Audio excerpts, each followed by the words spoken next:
Okay, I'm going to go through this quick to make this video nice and short. Okay, this is my arsenal.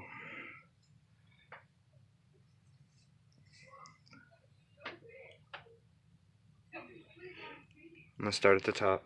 I got some cheap ass goggles, some Rain-X anti-fog stuff that doesn't work.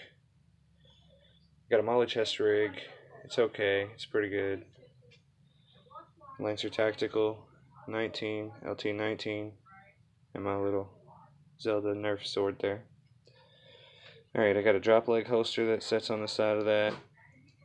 Some miscellaneous pouches.